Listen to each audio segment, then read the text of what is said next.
नमस्कार, आप देख रहे हैं आपका अपना चैनल लोकमंच न्यूज। मैं हूं आपके साथ अक्षय सिंह। हम बात कर रहे हैं समाजवादी पार्टी के राष्ट्रीय महासचिव स्वामी प्रसाद मौर्य की, जिनके विवादित बयान थमने का नाम नहीं ले रहे। स्वामी प्रसाद मौर्य ने एक बार फिर साधु संतों पर आपत्तिजनक टिप्पणी की है। साधु संतों को आतंकी करार देते हुए स्वामी प्रसाद मौर्य ने साधु संतों को कटघरे में खड़ा किया है और इसके साथ ही बागेश्वर धाम के कथावाचक धीरेन्द्र शास्त्री को भी खुली चुनौती दी है स्वामी प्रसाद मौर्य ने। दरअसल पिछले कुछ वक्त से अपने विवादित बयानों की वजह से सुर्खियों में है समाजवादी पार्टी के नेता स्वामी प्रसाद मौर्य, जिन्होंने अब बागेश्वर धाम के धीरेन्द्र शास्त्री के खिलाफ मोर्चा खोल दिया है। यूपी के सोनभद्र में स्वामी प्रसाद मौर्य ने बाबा बागेश्वर को चुनौती देने के अंदाज में कहा कि अगर वो चमत्कारी हैं तो चीन को भस्म कर क्यों नहीं दिखाते। इतना ही नहीं, स्वामी प्रसाद यहीं पर नहीं रुके, साधु संतों पर अमर्यादित भाषा का इस्तेमाल करते हुए साधु संतों को उन्होंने आतंकी करार दे दिया है। स्वामी प्रसाद मौर्य का कहना है कि मैंने पढ़ा और सुना था कि साधु संत कभी गुस्सा नहीं करते, लेकिन आजकल के संत आतंकियों की भाषा बोलते हैं। दरअसल सोनभद्र में स्वामी प्रसाद मौर्य की कार पर कुछ युवकों ने उनकी विवादित बयानबाजी से नाराज होकर हमला किया था, जिसका वीडियो भी सामने आया है। मौर्य ने कहा कि कुछ युवक उन पर स्याही फेंकना चाहते थे।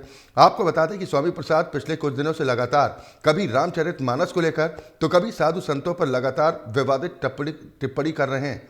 राजनीति के जानकार मान रहे हैं कि सोची समझी रणनीति के तहत स्वामी प्रसाद मौर्य इस तरह की बयानबाजी कर रहे हैं, लेकिन सवाल इस बात को लेकर उठ रहा है कि सर्वधर्म समभाव की बात कहने वाले समाजवादी पार्टी के मुखिया अखिलेश यादव स्वामी प्रसाद मौर्य पर लगाम क्यों नहीं कस पा रहे। जिसके बाद सवाल इस बात को लेकर भी उठाए जा रहे हैं कि अखिलेश यादव की शह पर ही क्या स्वामी प्रसाद मौर्य इस तरह के विवादित बयान दे रहे हैं। निखिल रस्तोगी हमारे संवाददाता इस पर ज्यादा चर्चा और बातचीत के साथ जुड़ गए हैं। निखिल, एक के बाद एक विवादित बयान, आखिर चाहते क्या है स्वामी प्रसाद मौर्य? जी बिल्कुल, बात करें समाजवादी पार्टी के स्वामी प्रसाद मौर्य ने एक बार फिर विवादित बयान दे दिया है साधु संतों को लेके, जिसमें उन्होंने कहा है कि साधु संत जब और साफ करते हैं लेकिन वो आतंकवादी जैसी भाषा बोल रहे हैं। आपको बताते चले, जब से रामचरितमानस को लेके इन्होंने बयान दिया है तो लगातार ये हिंदू संगठन के आड़े हाथों आते नजर आ रहे हैं। साधु संतों की बात करें, उन्होंने भी एक इनके ऊपर सर कलम करने को लेके इनाम घोषित किया है। तो कहीं ना कहीं स्वामी प्रसाद मौर्य अपने गुस्से के रूप में आए हैं और उन्होंने एक ऐसा बेतुका बयान दे दिया। जिस तरह रामचरितमानस को लेकर उन्होंने बयान दिया, वहीं समाजवादी पार्टी के पंकज नेता है जो गंगा घाट के बताए जाते हैं रायबरेली के, उन्होंने भी कहा है कि मुझे वो टिकट मिले ना मिले, मैं राजनीति करूं ना करूं, लेकिन मैं हिंदुओं की आस्था से ठेस नहीं पहुंचनी चाहिए, चाहे वो हमारी रामचरितमानस ही क्यों ना हो। तो समाजवादी पार्टी के विधायक हैं, उन्होंने भी कहीं ना कहीं बात करें स्वामी प्रसाद मौर्य के खिलाफ अपना खोल दिया है। जी, सवाल यह है कि समाजवादी पार्टी में भी दोफाड़ होता दिखाई दे रहा है, क्योंकि बेलगाम बयानबाजी स्वामी प्रसाद मौर्य की लगातार जारी है। लेकिन सवाल इस बात को लेकर उठ रहे हैं कि समाजवादी पार्टी के प्रमुख अखिलेश यादव आखिर इस पर संज्ञान क्यों नहीं ले रहे, या फिर यह माना जाए कि अखिलेश यादव की मूक सहमति है इस तरह की टिप्पणियों को लेकर। जी बिल्कुल, बात करें समाजवादी पार्टी ने साफ तौर से कह दिया था कि ये स्वामी प्रसाद मौर्य का इनका अपना बयान है, इसका पार्टी से कोई लेना देना नहीं है।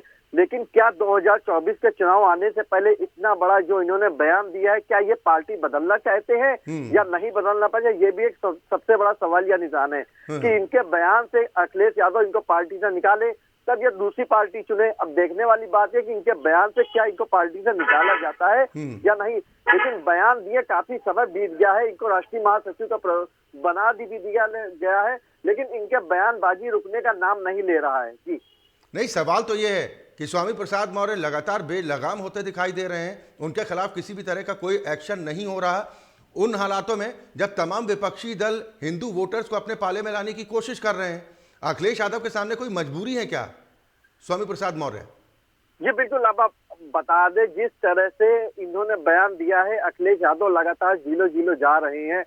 लखनऊ में भी उनका बीजेपी युवा नेताओं ने उनका विरोध किया था जिस तरह वो आए थे। तो कहीं ना कहीं उनके बयान को लेके अभी तक राजनीति थमने का नाम नहीं ले रही है।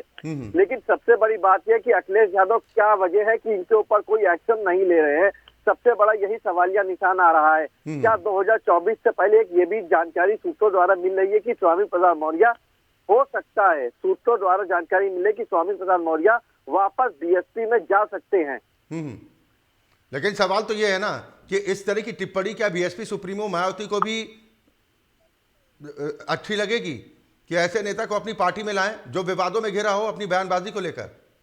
जी बिल्कुल, सारी पार्टियों ने स्वामी प्रसाद मौर्य के खिलाफ प्रतिक्रिया प्रकट की है, लेकिन बीएसपी एक ऐसी पार्टी है जिसने अभी तक कोई भी प्रतिक्रिया नहीं दी है स्वामी प्रसाद मौर्य को लेके।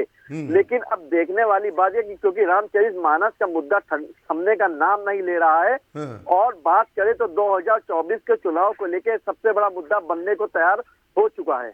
बिल्कुल, कभी रामचरितमानस को लेकर विवादों में आते हैं, अब तो साधु संतों को आतंकी करार दे दिया। स्वामी प्रसाद मौर्य की नजर में साधु संत आतंकी हैं। जी बिल्कुल, साधु संतों को जिस तरह से इन्होंने बोला है उससे पहले साधु संतों ने साफ तौर से कह दिया है कि सपा के कोई भी नेता का मंदिर में प्रवेश वर्जित है। अब स्वामी प्रसाद मौर्य का भी तो उसमें वर्जित हो गया, लेकिन अब क्या देखने वाली बात यह कि अभी तक उनके ऊपर कार्रवाई नहीं हो रही है। सबसे बड़ा बात यहाँ पे ये सामने आ रही कि अभी तक उनके ऊपर कोई कार्रवाई क्यों नहीं करी गई, आखिर क्या वजह है जो कार्रवाई नहीं की जा रही है। बागेश्वर धाम के कथावाचक धीरेन्द्र शास्त्री को लेकर भी उन्होंने चुनौती दी है। वो कह रहे हैं कि अगर उनमें इतना दम है तो चीन को भस्म करके क्यों नहीं दिखाते। सवाल ये है कि कांग्रेस के भी कई नेताओं की तरफ से सवाल उठाए गए थे रामचरितमानस पर विवादित टिप्पणी को लेकर, कि जो विवादित टिप्पणियां हो रही, कुछ हालांकि नेता समर्थन में भी दिखाई दिए थे।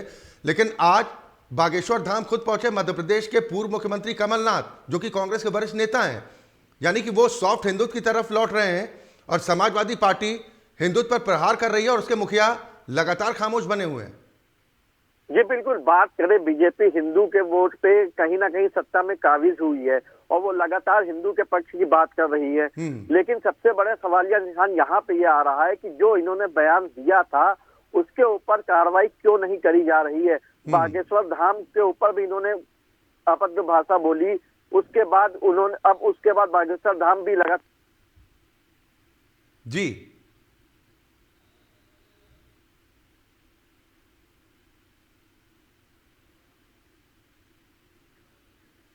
बिल्कुल निखिल, सवाल इसी बात को लेकर उठ रहे हैं कि एक के बाद एक इस तरह की विवादित टिप्पणी, उनका विरोध भी कई जगहों पर हुआ है, स्याही फेंकने की कोशिश की गई, ये आरोप खुद स्वामी प्रसाद मौर्य की तरफ से लगाए गए हैं। लेकिन साधु संतों को लेकर जिस तरह से ये टिप्पणी उन्होंने की है, आतंकी करार दिया है, ये समाजवादी पार्टी को कितना डैमेज कर सकता है और साधु समाज में कितनी नाराजगी है इस बयान को लेकर। अब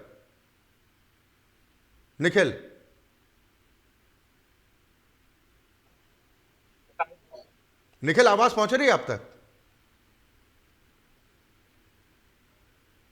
चलो, शायद निखिल तक आवाज नहीं पहुंच पा रही है, लेकिन सवाल इसी बात को लेकर उठाए जा रहे हैं कि स्वामी प्रसाद मौर्य आखिरकार इतने बेलगाम क्यों होते जा रहे हैं। कभी रामचरितमानस को लेकर विवादित टिप्पणी करते हैं, कभी साधु संतों को आतंकी करार देते हैं। अब बागेश्वर धाम के कथावाचक धीरेन्द्र शास्त्री को उन्होंने खुली चुनौती दे दी है कि अगर उनमें दम है तो चीन को भस्म करके क्यों नहीं दिखाते। फिर बिगड़े समाजवादी पार्टी के राष्ट्रीय महासचिव स्वामी प्रसाद मौर्य के बोल।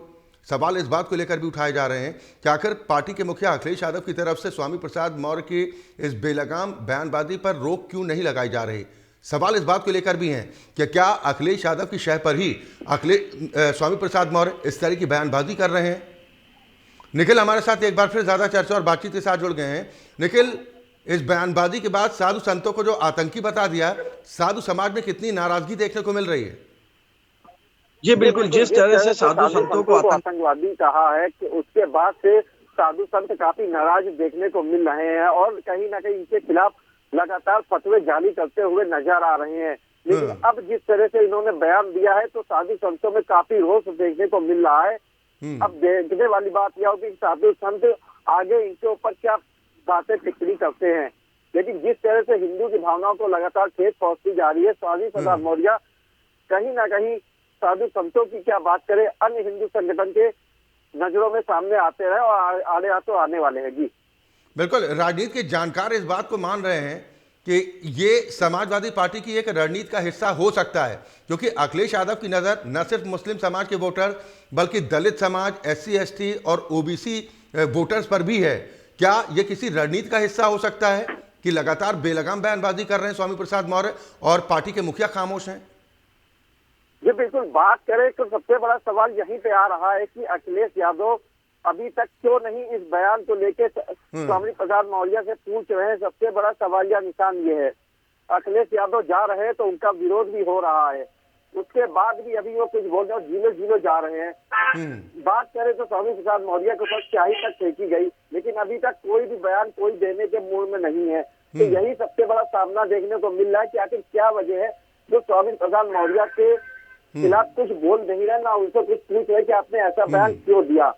रामचरितमानस की बात करें तो हिंदू की आस्था का एक प्रतीक वहाँ है, लगातार हिंदू संगठन इससे जुड़ा हुआ रहता है और साधु संतों पे इतना बड़ा इन्होंने बयान दे दिया जो देश की हिंदू साधु संत माने जाते हैं। जी, समाजवादी पार्टी के मुखिया सरधन संभाव का दावा करते हैं कि उनकी पार्टी सबको साथ लेकर आगे बढ़ने का काम करती है। इसका मतलब फिर ये दावे तो हवा हवाई हैं। ये बिल्कुल जिस तरह से बयानबाजी हो रही है उसमें तो सारे दावे हवा हवाई नजर आ रहे हैं, लेकिन देखने वाली बात क्या होगी कि 2024 के चुनाव से पहले नगर निकाय चुनाव है और नगर निकाय चुनाव में क्या समाजवादी पार्टी को कितना वोट मिलता है, कितना वोट नहीं मिलता, उसके बाद ही पता चलेगा कि क्या इनके जिस तरह बयान दिया गया है वो इनका घाटा तो नहीं हो गया। चलिए, बिल्कुल, बहुत शुक्रिया निखिल इस खबर पर तमाम चर्चा और बातचीत के लिए। तो स्वामी प्रसाद मौर्य की बेलगाम बयानबाजी लगातार जारी है और हैरानी की बात यह है कि पार्टी के मुखिया अखिलेश यादव की तरफ से उनकी इस बयानबाजी पर किसी तरह की कोई रोक नहीं लगाई जा रही है, जिसके बाद सवाल इस बात को लेकर उठाए जा रहे हैं कि क्या स्वामी प्रसाद मौर्य की इस तरह की बयानबाजी समाजवादी पार्टी की सोची समझी रणनीति का हिस्सा है। वक्त एक ब्रेक का है।